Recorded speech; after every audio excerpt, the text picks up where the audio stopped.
Secretary James Kenney, thank you so much for joining us and welcome to the virtual studio. So last week, the U.S. Environmental Protection Agency announced what it called a discretion policy for COVID-19 pandemic conditions. And I understand you're having a call with the EPA later this week, but when did state regulators first find out about this rule and how might it affect the state of New Mexico? Well, first, thank you for having me. I really appreciate being here and being able to talk to you remotely. The memo that you're speaking of, it's not an EPA rule, it's a memo, it's guidance.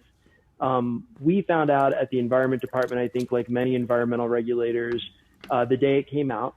So there was not a large opportunity for us to weigh in on the shaping of that. But that memo basically provides enforcement discretion in the way EPA is going to look at violations of civil laws, our environmental laws, during the public health emergency, the COVID-19 crisis. So that's what it's doing. How it's going to affect New Mexico is actually an interesting question. There's, I think, various degrees in which it's going to affect us, but here at the Environment Department, we have a lot of those flexibilities. EPA actually has a lot of the flexibilities that are put forward in that memo without the memo even existing. So we're going to continue to assure that New Mexicans have safe food, safe water, infectious waste is managed. And then we're also going to continue to look at making sure that the public health emergency caused by COVID is not aggravated by additional public health emergencies caused by noncompliance with environmental laws. So for those of our viewers who might not be familiar with these, can you describe what laws this applies to and kind of what types of facilities might be affected? Sure, and I'll make that really specific to New Mexico because I think that would benefit the viewers. So here in New Mexico, oil and gas industry is regulated for their air emissions, for their water as well. But beyond that, our drinking water has regulations that apply to it in terms of making sure it's safe. So it's not just industry, it's also the public services we depend upon to ensure that we have safe water and things like that. So that's one area. You often hear folks from the Environment Department, including myself, talking about legacy waste in the state of New Mexico. Those legacy waste are either regulated by Superfund, the CERCLA law, in which the Environment Department implements with EPA, or regulated by what we call corrective action, meaning there are active sites that are undergoing abatement or some kind of remedial activities. Those are also covered, and we're waiting for additional guidance from EPA on that. So it really does affect every industry and every service here in New Mexico. So in that new policy, the notice that was sent out, it says that the federal agency, the EPA, won't penalize companies or facilities that don't comply with monitoring and reporting requirements, but they add that the agency does expect operators of public water systems to continue to ensure the safety of our drinking water supplies. Are we at a point where compliance with these laws are voluntary? That's a good question. During the public health emergency and the way EPA issued that guidance, it's certainly the standing position that those laws are always running and that there are policies outside of the one that was just issued that account for what to do when non-compliance occurs and there's outside factors like force majeure provisions, like natural acts, hurricanes, earthquakes, things like that. We're not unaccustomed to emergencies interrupting our ability to assure compliance. So we're going to continue to make sure that laws are followed to the best we can, but we have to be very candid that, you know, here in New Mexico, we expect that while we're doing all these social distancing and all these efforts under the public health order that the governor and Secretary Kunkel from Department of Health issued, we have to be realistic that there will be disruptions in services, environmental services, environmental compliance. And that's just going to be something we're going to have to deal with. Like I said, we have the policies and procedures in place outside of that memo that just seems to collect them all and put it out there more affirmatively.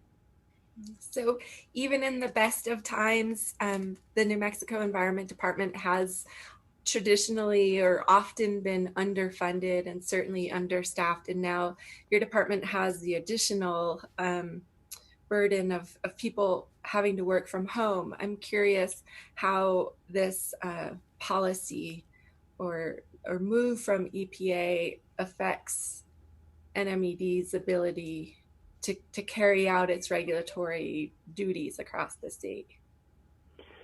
Yeah, again, another good question. And let me break it down by numbers. Of the 525 NMED employees, 100% of us are working from home now. And that's in line with the governor's public health order, as I mentioned earlier. That, since we have 100% of people working from home, let me further break it down and tell you that 25% of our workforce is actively working on COVID-19 issues, making sure our food, our drinking water, our places of employment, those essential services, healthcare industry are protecting their workers, because we have the OSHA program at the Environment Department. We're also the group that would look at infectious waste and making sure that that's managed properly, as well as wastewater. So when we, flush our toilets and we get and chemical plants are treating their wastewater, we're that group as well. So 25% of our employees are working on COVID-19 directly, and then about 75% of our employees, the balance of us, are working to ensure that, we're developing our methane rules, working on PFAS issues, working with respect to the contamination that I mentioned about legacy contamination, permits, and then compliance. But we again have to be realistic. We're not putting our people in the field as much because we're practicing social distancing and doing things remotely as best as we can to stop the spread. In the EPA's notice that they sent out to the public, one of the things they said is during this time, the public can make complaints on violations for facilities that they see polluting. And certainly at this moment in time, we don't want anyone out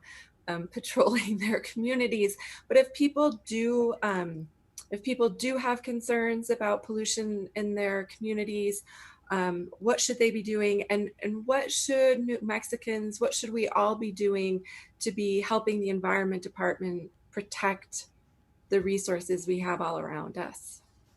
Yeah, and thank you for that question. The importance of keeping our eyes and ears open during this time and see if we see something that's a problem or suspected to be a problem, report it to the Environment Department. We'll be through this and we'll be on the other side of it where we can go back and investigate. And we will do that. We'll devote our time and resources into investigating those complaints. We're still receiving complaints. We're still investigating complaints. You may not see us out in the field. You may not see the state vehicle driving through your community, but rest assured, we're sending letters. We're asking for information. We're noting where we're going to go back to. What your viewers can do right now that would greatly help is ensuring that we don't flush anything down the toilet that shouldn't be in a toilet. So that includes wipes and paper towels and things like that we might be using more frequently in our house to clean surfaces and disinfect. And with things like that, practice our good behaviors now while we're in COVID-19 so we can avoid those septic system issues in rural parts of the state, as well as those municipal overflows or just clogging up your own plumbing system will cost you a hefty amount of money right now, and it's hard to get people to come out to your house. So don't flush anything that shouldn't be in a toilet. Continue to use your tap water. It's safe. You don't have to hoard bottled water. Continue to support takeout from our local restaurants. That's very important as well. That's a good place to avoid the grocery stores when you need to bring food into your home. So those types of things are all good practices. Okay, so we will practice good behavior. Secretary Kenny, thank you so much for joining us, and thank you to everyone who's working so hard right now. We appreciate it. Thank you for letting us on and share this important information.